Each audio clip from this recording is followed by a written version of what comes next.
Bienvenue dans Point Barre, le podcast juridique de l'Auxiliaire, l'assureur des professionnels du BTP.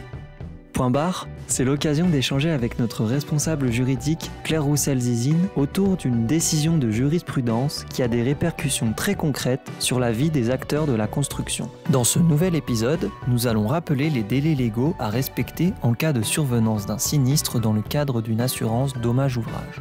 Vous le verrez, le non-respect de ces obligations de la part des parties prenantes a des conséquences directes sur l'acquisition des garanties ou leur prescription.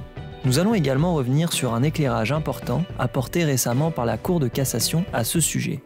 Claire, on vous écoute.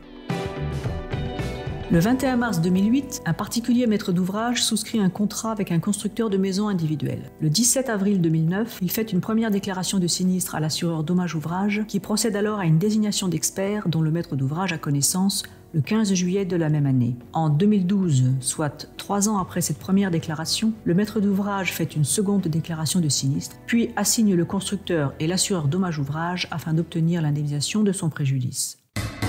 La Cour d'appel déclare irrecevable car prescrite les demandes dirigées contre l'assureur dommage-ouvrage au motif que les désordres objets de la seconde déclaration de sinistre sont identiques à ceux dénoncés dans la première déclaration de sinistre et pour lesquels le maître d'ouvrage est prescrit.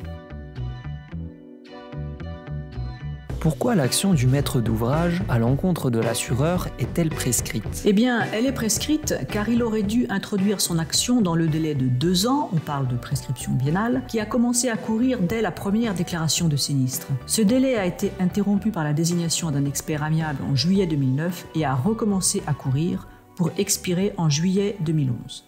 Mais, car il y a un mais, la Cour de cassation casse l'arrêt d'appel au motif que l'assureur dommage-ouvrage est tenu de répondre dans le délai de 60 jours à toute déclaration de sinistre, y compris lorsqu'il estime que les désordres sont identiques à ceux précédemment dénoncés, et que, à défaut, il ne peut plus opposer la prescription biennale qui serait acquise à la date de la seconde déclaration.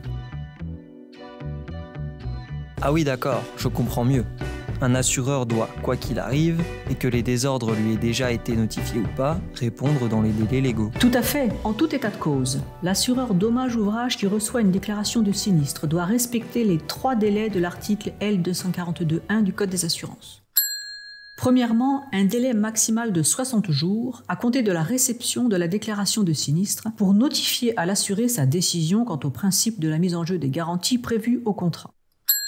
Deuxièmement, un délai maximal de 90 jours à compter de la réception de la déclaration de sinistre lorsqu'il accepte la mise en jeu des garanties prévues au contrat pour présenter une offre d'indemnité, le cas échéant, à titre provisionnel. Troisièmement, un délai de 15 jours en cas d'acceptation par l'assuré de l'offre qui lui a été faite pour procéder au règlement de l'indemnité. L'arrêt de la Cour de cassation vient finalement confirmer ce qui était déjà dans la loi. Oui, mais il apporte une précision supplémentaire. Il vient rappeler que l'obligation de répondre dans les délais prévus par la loi vaut également en présence d'une déclaration de sinistre se rapportant à des dommages déjà déclarés. Très bien, mais quelles sont alors les conséquences si l'assureur ne se conforme pas à cette obligation ? Il s'expose alors à une double sanction.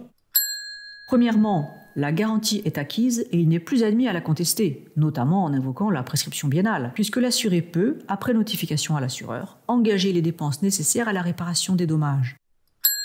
Et deuxièmement, l'indemnité est majorée de plein droit d'un intérêt au double du taux de l'intérêt légal, le point de départ étant le 61e jour après la réception de la déclaration de sinistre.